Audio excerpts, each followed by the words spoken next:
2 weeks ago, I got the call that my brother had committed suicide. It came as a complete shock to me.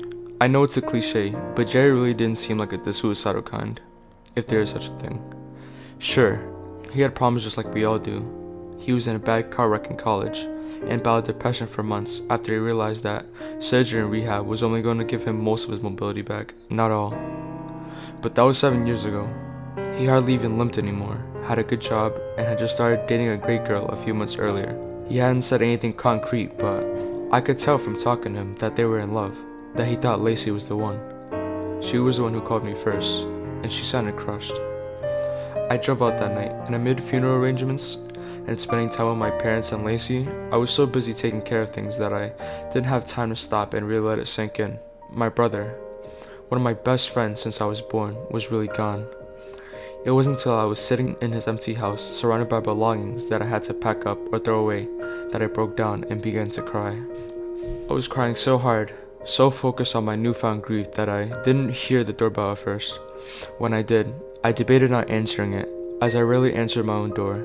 Still, Jay had always been more friendly and outgoing, and it somehow felt wrong not to honor that and be hospitable while I was still in his last home. Wiping my face, I went to the door and opened it on an older couple. "Hi there, I hope we're not interrupting." I looked at them confusedly for a moment.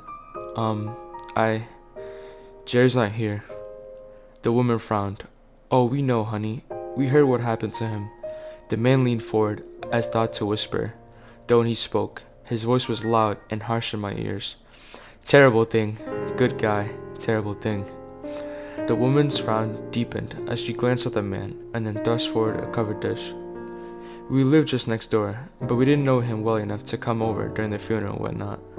We'd been out of town recently as well, but we did want to do something, and we saw that someone was over here, cleaning up, so I thought we'd bring over this casserole. She paused before adding, "It's a bean casserole, my recipe." I took the offered dish numbly. This wasn't the first food offering I'd had to take in the last few days, and I admit to being relieved that this was the purpose of their visit. It meant they go away, satisfied they'd help in some nebulous way by giving food no one asked for or wanted. Except, they didn't go away, at least not yet. "Everything going okay? Got anyone helping you?" The woman's eyes were roving past me into the shadows of Jerry's foyer. I quickly found my faint gratitude souring into annoyance. I was about to launch into the wrap-up speech about how I better get back to it when the man interrupted. "Have you run across anything strange so far?" I stared at him blankly. No, what do you mean?" He looked away. "Oh, I don't know. They say you don't really know someone until you go through their stuff, right?" Gritting my teeth, I started pushing the door shut. "Look, I need to go. Thanks for the casserole and..." The man blocked the door with his foot. "We mean no offense, friend. Want us to come in and keep you company for a bit?" I pushed against the door harder and felt the wood flex slightly, but it didn't budge. "No, I wouldn't like that. Please move your foot and go on." The woman gave me a thin smile. She nudged the man in the side. "Sorry to keep you. We'll let you get back to it." The man reluctantly moved his foot back, and I immediately shoved the door shut with a solid thump. Fuck me, what was their deal? Were they just that pushy? I jumped as my phone rang. It was another detective that had worked Jerry's case. "Miss Sanchez, this is Jim Truitt. How are you doing today?" Swallowing, I backed away from the door and returned to the living room where I'd been packing. "I'm fine. Packing stuff up. Anything I can help you with?" "Well, I'm closing out your brother's file, and we have a few personal effects that we need to either release to you or destroy." I felt my legs growing weak, so I sat down between a table and a half-full packing box. You mean like his clothing and stuff?" I could hear how uncomfortable Truitt was over the phone. "No, not his clothes. They're considered a biohazard due to their condition, so those are typically burned once they're done with them. But he had a wallet with various cards, a couple photos, and a $57 in cash. He also had his cell phone and the keys I already gave you, and the note he left." He paused and then rushed forward quickly. "Not that you had to take the note, or any of it. People feel different ways about that kind of thing, and we're happy to do whatever you and your family want." The air felt heavy around me, making it hard to move or think. I knew what the note said. I'd seen it in the day after I arrived in town, and despite being in a plastic evidence bag, I've been able to tell Detective Truitt that I looked like Jerry's handwriting, even if the words made no sense. "I've had enough. Goodbye. Love you all. Jerry." I felt fresh tears springing up in the corner of my eyes, and I fought them back. Well, the wallet and stuff, yeah, but the note, I don't want the note. None of us want that. Okay, fair enough. I'll have the rest up front for you to pick up whenever you like. Just tell them that. Are you sure he did it? Huh? The man sounded younger when he was caught off guard, and it took him a second to process what I was asking and respond. Did what? Commit suicide? Yeah. It just didn't seem like something he'd do. His voice was softer and tinged with sadness now. Look, I know why you feel like that. I've never told anyone outside of my family about this, but when my grandmother died a few years back, it was a suicide too. She was 87 and had bone cancer, so I could see her reasoning even if I didn't agree with it. But there was still a part of me, and my dad too, that had trouble accepting that she'd done that to herself on purpose. I guess my point is that you never really know what other people have going on inside, and what they're capable of. And it's not your responsibility to save them from themselves. He cleared his throat. I'm not trying to preach at you, I just want you to know what you're feeling is natural and will pass with time. I sighed and wiped my face again. I appreciate it. Thanks for your help.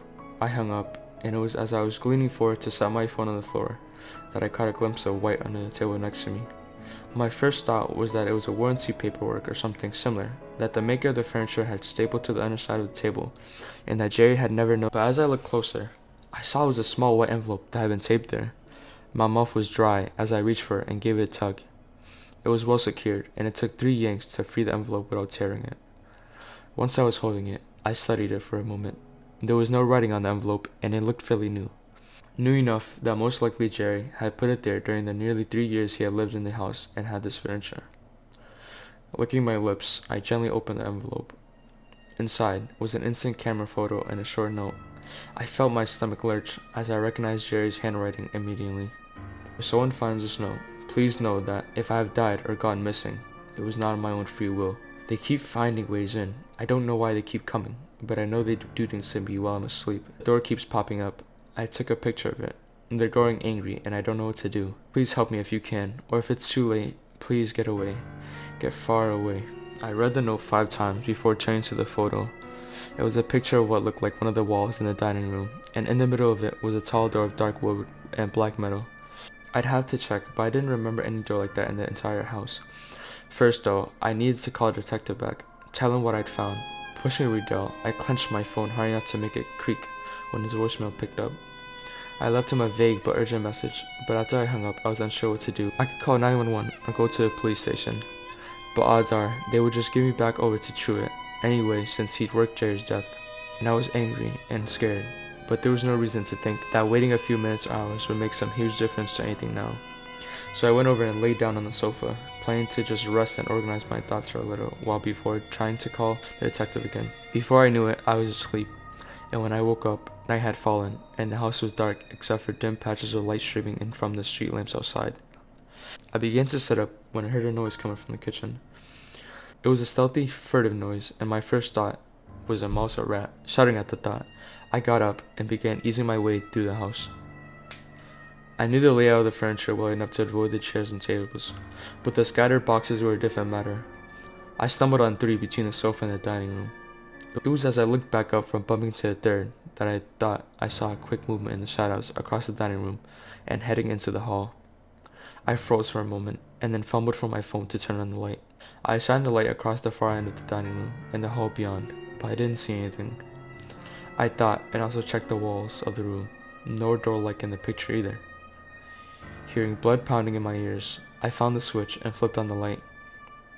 The light made everything feel less menacing, but I still felt dull dread as I opened the door to the kitchen and showed my light around on the floor. I hated mice. If it was a roach big enough to make that racket, I didn't want to. It wasn't a mouse or a rat or a roach. It was a folded piece of paper. Finding the kitchen lights, I flipped them on before bending down to pick it up. I found myself hoping it would just be an old receipt, an invoice from the Tombstone Company, or some other scrap of what remained of closing out Jerry's business. But it wasn't any of those things. It was a note, in what looked like my handwriting, signed with my name. I've had enough of everything. Goodbye. Love you all, Connie.